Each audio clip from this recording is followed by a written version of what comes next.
بسم اللہ الرحمن الرحیم۔ السلام علیکم ورحمۃ اللہ وبرکاتہ۔ ایک چہرہ جس پر قریش کی شرافت کا نور جھلکتا تھا، وہ زبان جس سے نبی صلی اللہ علیہ وآلہ وسلم کے حق میں گواہی نکلتی تھی، پہلے خاموشی سے پھر ایمان کے اعلان کے ساتھ، اور وہ دل جس میں محبت مصطفیٰ صلی اللہ علیہ وآلہ وسلم تڑپتی تھی، ابتدا میں پردوں کے پیچھے مگر پھر پوری دنیا کے سامنے ظاہر ہو گئی۔ وہ ہیں حضرت عباس بن عبد المطلب رضی اللہ تعالیٰ عنہ، نبی کریم صلی اللہ علیہ وآلہ وسلم کے سگے چچا، قریش کے معزز سردار اور بعد ازاں علمدار رسول صلی اللہ علیہ وآلہ وسلم کہلانے والے جانباز۔ حضرت عباس قریش کے سب سے معزز خانوادے بنو ہاشم سے تعلق رکھتے تھے۔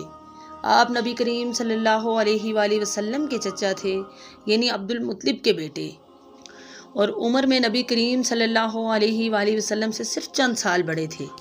قریش میں آپ کا مقام، دولت، وقار اور سچائی مشہور تھی۔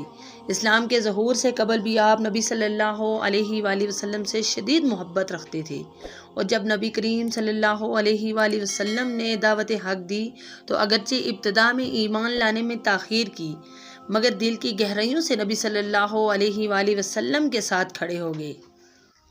حضرت عباس رضی اللہ تعالیٰ عنہ نے فتح مکہ سے پہلے اسلام قبول کیا، لیکن ہجرت نہیں کی، بلکہ مکہ میں رہ کر نبی کریم صلی اللہ علیہ وآلہ وسلم کی مدد، تحفظ اور حکمت عملیوں میں اہم کردار ادا کیا۔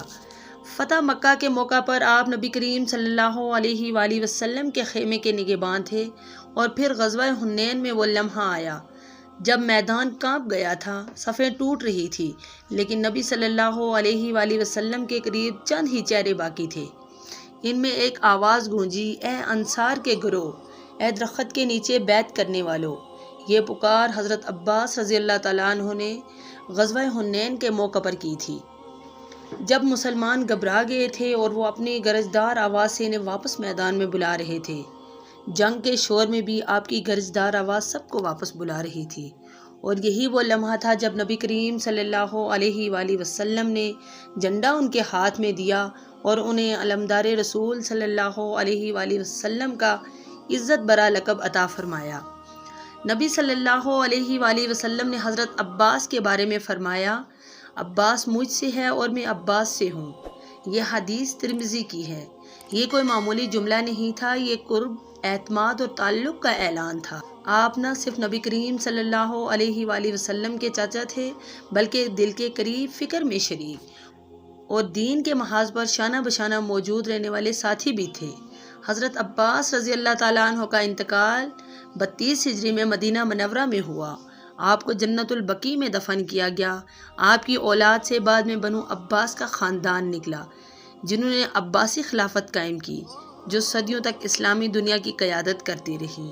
والسلام، جزاک اللہ خیر۔